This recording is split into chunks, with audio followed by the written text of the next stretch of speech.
7 Democrats and 1 independent senator crossed the aisle to make a deal with Republicans, which could end the government shutdown. That happened late last night, and then today the Senate could vote on that package of bills. Here's a live view of the U.S. Capitol building, where senators are still working to finalize the deal to end the shutdown. They've been in session since 11 o'clock this morning. And 10 TV's political reporter Doug Petcash has been watching the latest on these developments all day long. It's now day 41 of what is now the longest shutdown in U.S. history. Yeah, the longest one for sure. And Senator John Husted told me just a short time ago that he believes a vote will happen at some point today.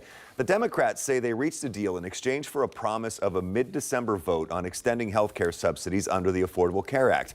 But many Democrats wanted an extension in this deal itself. That didn't happen. The final version will extend government funding through January of next year.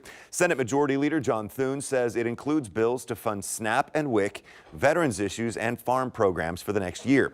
Less than 90 minutes ago, I asked Ohio Senator Husted if he would support or oppose extending health care subsidies.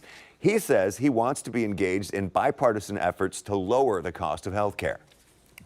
The COVID bonus credits that were applied to Obamacare, they were set to expire at the end of the year. The Democrats set the expiration date for them. They were only supposed to be temporary. What I don't like about them is that they go directly to the insurance companies rather than to the consumer.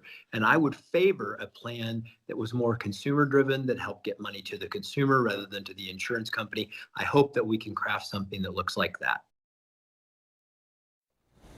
Ohio Democratic Congresswoman Joyce Beatty says the Senate's budget vote fails to protect health care for millions of Americans that House Democrats have been fighting for.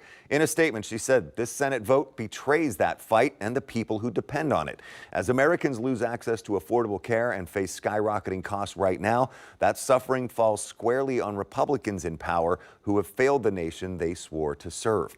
House Speaker Mike Johnson is calling House members back to D.C. for possible votes on the package this week.